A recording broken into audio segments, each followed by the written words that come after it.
अगर आप चाहते हैं जवाहरलाल रसीला एंटरटेनमेंट का ऑडियो वीडियो सबसे पहले आप तक पहुंचे तो हमारे चैनल को सब्सक्राइब करें और साथ ही साथ बेल आइकन के बटन को जरूर दबाएं।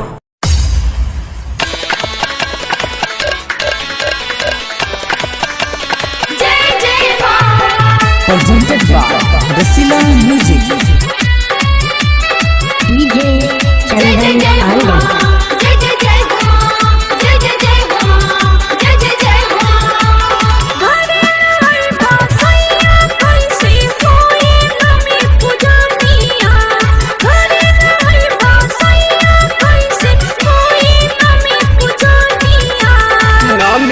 छुट्टी न मिले कैसे घर हमारी सजनिया, नमी में छुट्टी न मिले कैसे घर हमारी सजनिया।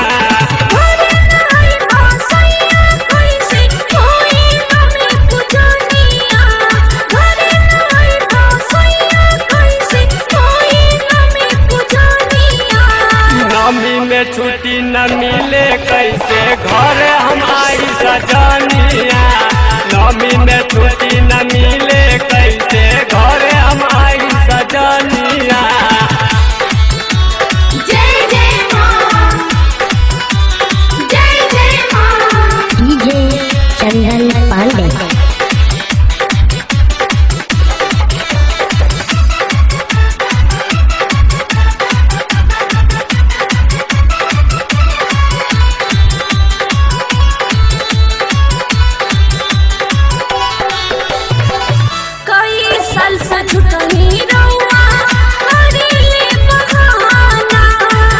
छुट्टी नहीं के मिलत ऐसे करिल माना।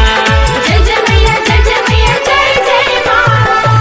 कोई साल से झुकनी रहुआ करिले बहाना। छुट्टी नहीं के मिलत ऐसे करिल माना। कैसे के अकेले करब आए के पुजानिया, कैसे के अकेले करब आए के पुजानिया। नमी में छुट्टी न मिले कैसे घर हमारी सजनिया, नमी में छुट्टी न मिले कैसे घर हमारी सजनिया।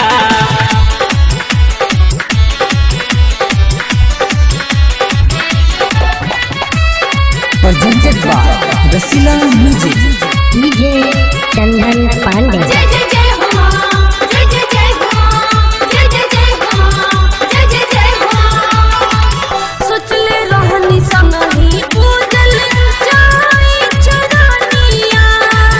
मंगिहा आशीर्वाद माई से कलिहा पूजनिया।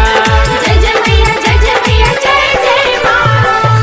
सोचले रहनी संगही पूजल जाई चरनिया।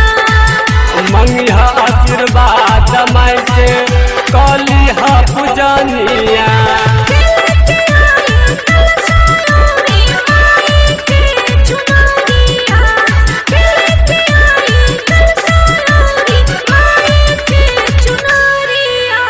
नमी में छुट्टी न मिले कैसे घर हमारी सजनिया, नमी में छुट्टी न मिले कैसे घर